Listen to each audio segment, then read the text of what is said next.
there are multi-folded impact as far as cash flow is concerned into mid-tier industry.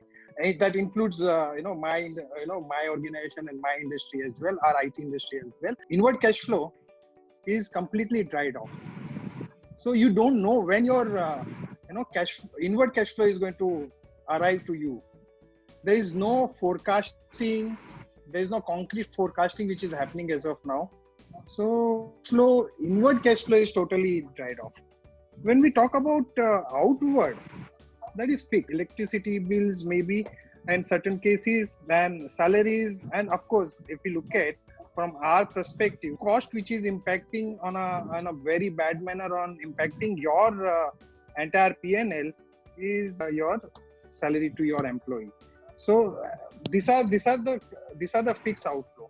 Other way around, the third fold is the vendor payment. Now here, when we talk about a payment going out from our side, are always going to have a PDC attached, that is post-dated checks, which is attached and which we already hand it over to our distributors or our OEM. Now, having said that, your customer which is going to pay you, there is an uncertainty out there, and your outflow which is set, which is fixed, because you already handed over the PDC to your OEM vendors and distributors. Although currently distributors are facilitating extended credit, but still the major impact is going to be there because of this imbalance of your inflow versus outflow. In our industry, what people are as of now thinking on a three manner. One is going to be effort based or performance based salary. That is one. Second is going to be a deferment of salary, and third one is going to be on timesheet base. So all three are in a discussion phase. But then when we talk about timesheet, based salary or timesheet base of your entire organization on a timesheet, that will take you to a situation wherein you would able to pay an hourly basis to your employee, and that will make you enable to get part-timers into your industry, in your organization or in your industry, having a performance measure out there. So that is one way of looking how the salaries are going to happen in coming days. Not now, then maybe next month, or maybe next to next month, or within 6 months. But timesheet base need to be adapted very fast. That is what European countries and Western countries are doing, wherein they are paying hourly basis salary and fortnightly basis or a weekly basis. So that is point number one. Point number two is going to be on a deferment basis. You create a slab within your organization for an hypothetical pursuit, 40,000 a month, or maybe one layer as a 40,000 as a layer for layer number 1.5 lakh or 1 lakh beyond would be layer number 3. And then you do a deferment of salary in a way that 40,000 you're not going to cut anything. On maybe 75 plus, you're going to release 70% now, 30% later on. Maybe on 1 lakh and above, it could be 60% or 55%, maybe 1.5 lakh and above.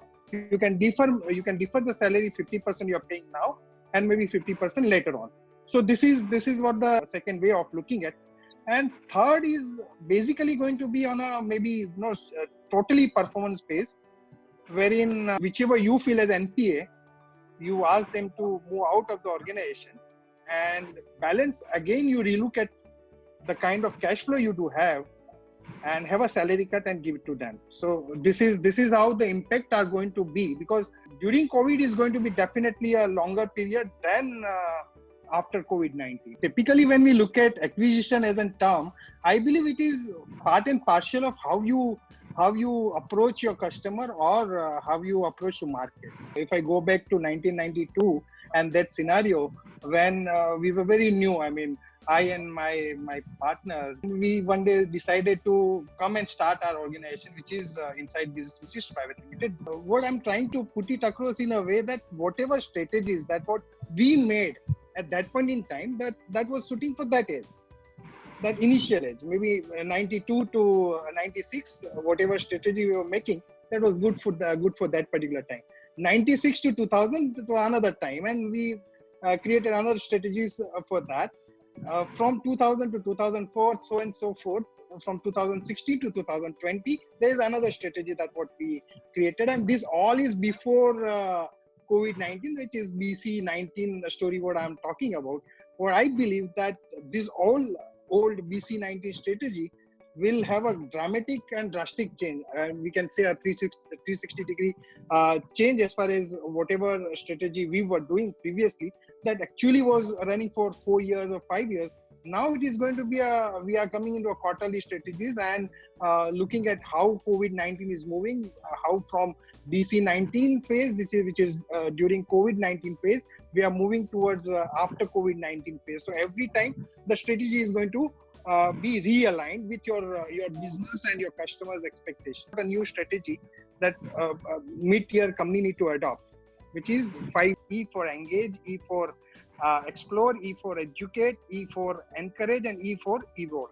Organization need to adapt is engage with your employee, because your asset, I mean, a technology company, as a being technology company, that what we all are, our asset is our people. I mean, what kind of talent, what kind of skill that people possess, that is what our asset is. So engage with your asset, engage with your employee, and engage with your customer. This is first phase of engagement. So if you engage with your customer and employee more, so second thing is, once you start engaging, you will understand that there are some new areas, new pain points which your customers are going through, and that will help you to explore new business, new opportunity, and new ways of doing business. So explore is the second E out of this 5E that what need to be in your strategy, and mid-tier will adopt, and mid-tier as of now is adopting this second E also.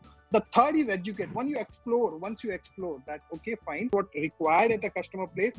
When we look at current area, what we are using as of now, Zoom. I believe a couple of days back, the Zoom was in the news that Zoom has some security glitches and some issues and some data leakage and all. So this is going to be another opportunity for a mid-tier to go and explore, go and talk to your customer as far as collaboration tool is concerned, which is virtual meeting, video conferencing, and there are multiple things that what you are going to find. When you explore, you come to know about this. Now you start educating your people, your employee. This is going to be a continuous skill monitoring and upliftment process that what we need to adapt. That is, educate your people, educate yourself to move into a next phase of business area. Fourth thing, which is encourage your people, encourage your employee with some kind of reward and recognition. Let them to earn when they do some kind of certification, and keep on continuously upscaling the skill level. This is going to be a fourth E, which I believe need to be a part of our strategy. And the last E is evolve. And once you follow all these four E, fifth E that will complete your 5E is going to be evolving of your organization. What we were doing before COVID-19, that is BC19, we used to sell, and then service our customer. And then after 3 years, we are going there for maintenance contract and providing them services. During COVID, this is not going to help. So to your customer, maybe you may not be paid for that service, and then sell. So serve, and then sell is going to be a part of new strategy. So in a way, service better today and sell later. This is going to be a next phase of digital transformation. The people who have not adapted digital transformation,